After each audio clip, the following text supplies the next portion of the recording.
হাইলাকান্দি দর্পণ TV news চ্যানেলের পর্দায় দর্শকদের স্বাগত।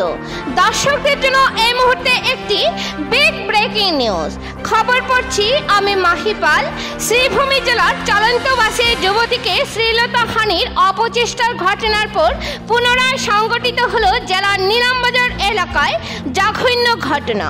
শারীরিকভাবে অক্ষম প্রতিবন্ধী যুবতীকে দর্শন করল 60 বছরের ভিন্ন ধর্মের লোকে।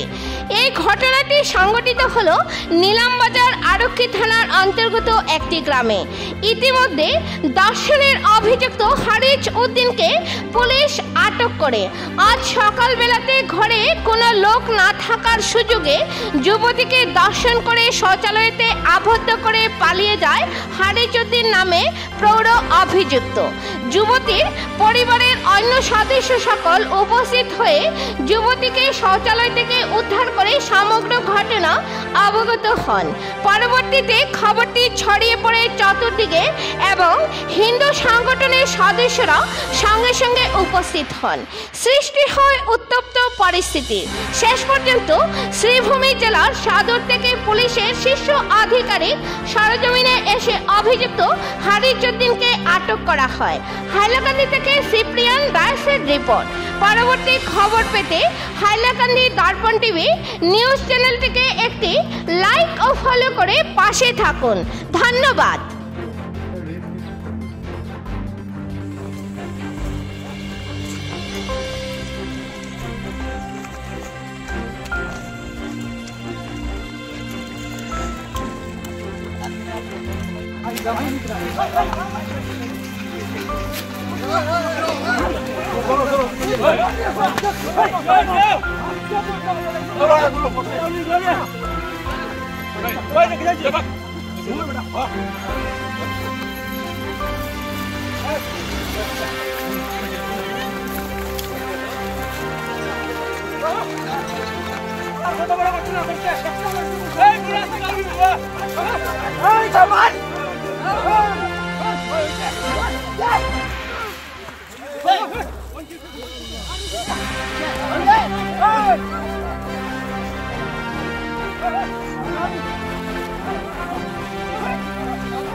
ঘটনাটো আজি এটা ইমান নিন্দনীয় ঘটনা, নেক্ষাৰজনক ঘটনা।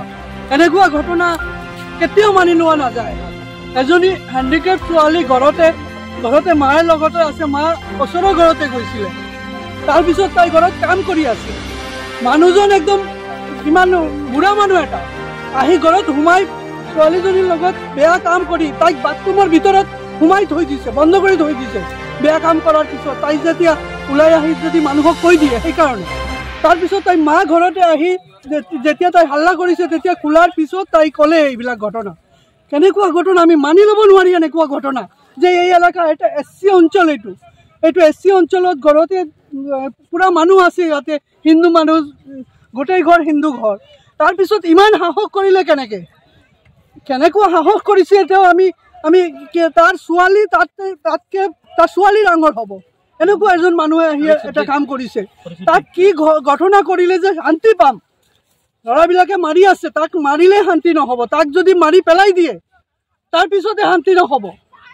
কিমান সাহস কৰিছে। আমাৰ এতিয়া এই যিটো গভৰ্ণমেণ্ট চলি আছে, এই গভৰ্ণমেণ্টৰ সময়ত যেনেকুৱা মানুহৰ ওপৰত শাস্তিমূলক ব্যৱস্থা হৈ আছে, তাৰপিছতো এনেকুৱা ঘটনা কৰি আছে। অভিযুক্তজনৰ নাম কি আছিলে? ফৰিজ উদ্দিন নামৰ এটা মানুহ, এই ওচৰৰ গাঁৱৰ মানুহ, সদায় আহি থাকে এই গ্ৰামতে। সি আগতীয়াকৈ টাৰ্গেট কৰি থৈছে ছোৱালীজনক। হেণ্ডিকেপ ছোৱালীক দেখিছে ঘৰতে অকলে আছে, এই মানুহৰ বাৰীত কাম চাম কৰে।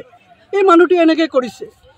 আমি এছ পি মহোদয়ক আমি ধন্যবাদ জনাইছোঁ যে লগে লগে মানুহজনক ধৰিছে আৰু তাক শাস্তি কিমান বহুত শাস্তি হোক, যিমান শাস্তি একদম ফাঁসি হোক, তার এনেকুৱা যাতে হয় যাতে আৰু কোনো মানুহে এনেকৈ সাহস নকৰে যে এটা হেণ্ডিকেপ ছোৱালী ইমান বয়সো নহয়, তাই 17-18 বয়স হ'ব, এনেকুৱা এটা ছোৱালীৰ লগত ঘটনা কৰিছে। ছোৱালীজনী সুস্থ আছিল, তাইক হস্পিটেল এতিয়া এডমিট কৰা হৈছে। এতিয়া দেখা গৈছে 2 দিনৰ ভিতৰত আকৌ এটা ঘটনা সংঘটিত হৈছে। কি ক'ব পুৰা ঘটনা, যিহেতু ইলেকশ্যন আহিছে আৰু এনেধৰণৰ ঘটনা কৰিমগঞ্জত এটা হৈছে, যোৱাকালি আজি এটা ঘটনা হৈছে আৰু 2টা ঘটনা কিন্তু পুলিচে তথ্য পাইছে বুলি এতিয়া গম পাইছোঁ। কি ক'ব? হয়, সেইকাৰণে কৈছোঁ এইবিলাক ঘটনা এটাৰ পিছত এটা ঘটনা ঘটি আছে। যোৱাকালি যিটো হৈছে এইটো একদম নাক্কাৰজনক ঘটনা হৈছে। আজি এইটো হৈছে এটা গাঁৱৰ ভিতৰত এজনী ছোৱালীৰ লগত, মানে কিমান সাহস কৰি আছে। আৰু এইটোক আমি ৰাজনীতি বুলি নকওঁ, এইটো এনেকৈ ঘটনা কৰিছে, এইটো কোনো ৰাজনৈতিক ঘটনা নহয়, এইটো ষড়যন্ত্ৰ কৰিছে তেখেতে। এই মানুহটো আগতীয়াকৈ তাইক টাৰ্গেট কৰি থৈছে আৰু আমাৰ এই গাঁও যাতে বদনাম হয়, গাঁৱৰ মানুহ যাতে আতংকিত হৈ গাঁও চৰি মাতে এৰি যাব পায়, সেইকাৰণে এনেকৈ ঘটনা কৰিছে। তাই আমি আমাৰ SP মহোদয়ে ক'ম যে যাতে যিমান ডাঙৰ শাস্তি হয়, ডাঙৰতকৈ ডাঙৰ শাস্তি তাক হওক, তাক ফাঁচি দিয়া হওক, তেতিয়াহ'লে আমি হয়তো শান্তি পাম। আমি এটা ইনফৰমেশ্যন এটা পাইছিলোঁ দাসগ্ৰাম এৰিয়া আণ্ডাৰ নিলামবাজাৰ পুলিচ ষ্টেচন। এটা ৰেপ কেছ ৰিপৰ্ট হৈছিলে। স্পেচিয়েল ওমেন এজনী আছিলে, এৰাউণ্ড 20 years এজ। তেখেতৰ তেওঁ ঘৰত অকলে থকা এজন 50 years এজৰ তেখেতৰ নাম হ'ল হাৰিছ উদ্দিন। তেখেতে ফিজিকেলি এছল্ট কৰিছে তেখেতক। তো তেওঁ অলপ পলাতক আছিলে। তেওঁক আধা ঘণ্টা আগত আমি এপ্ৰিহেণ্ড কৰিছোঁ। ভিক্টিম গাৰ্লক আমি মেডিকেলৰ কাৰণে পঠাইছোঁ আৰু তেখেতক কাষ্টডিত লোৱা হৈছে। বাকী ফাৰ্ডাৰ ইনভেষ্টিগেশ্যনত কথাখিনি ঘৰত নেকি? ভিক্টিম গাৰ্লৰ ঘৰতে ঘটনাটো হৈছে। হাৰিছালৰ ঘৰত কি তেওঁ আমি যোনখিনি গম পাইছোঁ, তেখেতে তাত তেওঁলোকৰ ঘৰৰ বাহিৰতে কিবা লেবাৰ কাম কৰি আছিলে। ঘৰত তেওঁক লগাই থৈছিলে। তেওঁ বেক চাইডে দৌৰি দি ঘৰত সোমাই পেলাই এই ঘটনাটো সংঘটিত হৈছে। হাৰিছালৰ গড়টো ক'ত? দাসগ্ৰাম এৰিয়া। দাসগ্ৰাম কি এৰিয়াত? হয়, কাষৰ গাঁৱত। Thank you sir. এতিয়া ষ্টাটাছ কি আছে? ছোৱালীজনৰ মানে ছোৱালীজনৰ কেনেকুৱা আছে? তেখেতৰ এতিয়া আমি মেডিকেলত আনিছে, তেওঁ শ্ৰীভূমি চিভিল হস্পিটেলত আহিছে। তেওঁ বাকী মেডিকেল এক্সামিনেশ্যনটো চলি আছে। ৰিপৰ্টবিলাক আহিলে ফাৰ্ডাৰ গম পাম আৰু একিউজ এতিয়া পুলিচ ষ্টেচনত আমাৰ কাষ্টডিত আছে। Thank you sir.